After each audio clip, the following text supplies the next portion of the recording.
2 ದಿನಗಳ ಹಿಂದೆ ಪ್ರಧಾನಿ ಮೋದಿ ಅವರು ಚಿನ್ನ ಮತ್ತು ಇಂಧನ ಖರೀದಿ ಮಿತಿಗೊಳಿಸಿ ಎಂದು ಒಂದಷ್ಟು ಹೇಳಿಕೆಯನ್ನ ಕೊಟ್ಟಿದ್ರು. ಇದೀಗ ಆ ಹೇಳಿಕೆ ಸಾಕಷ್ಟು ಚರ್ಚೆಗೆ ಕಾರಣವಾಗಿದೆ.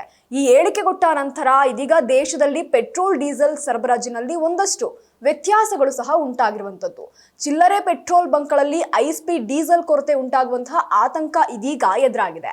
ಈ ಗಂಭೀರ ಪರಿಸ್ಥಿತಿಯ ಕುರಿತು ಇದೀಗ ನಮ್ಮ Indian oil petrol dealers association ಪ್ರಧಾನ ಮಂತ್ರಿಗಳ ಕಚೇರಿಗೆ ದೂರನ್ನ ಸಲ್ಲಿಸಿದ್ದಾರೆ. ಇನ್ನು ಈ ಕೊರತೆ ಯಾವ ಕಾರಣಕ್ಕೆ ಅಂತ ನೋಡೋದಾದ್ರೆ, ಬಲ್ಕ್ ಸರಬರಾಜು ದರ ಮತ್ತು ಚಿಲ್ಲರೆ ಮಾರಾಟ ದರದ ನಡುವೆ ಭಾರಿ ವ್ಯತ್ಯಾಸ ಉಂಟಾಗಿರೋದು ಈ ಬಿಕ್ಕಟ್ಟಿಗೆ ಪ್ರಮುಖ ಕಾರಣವಾಗಿದೆ.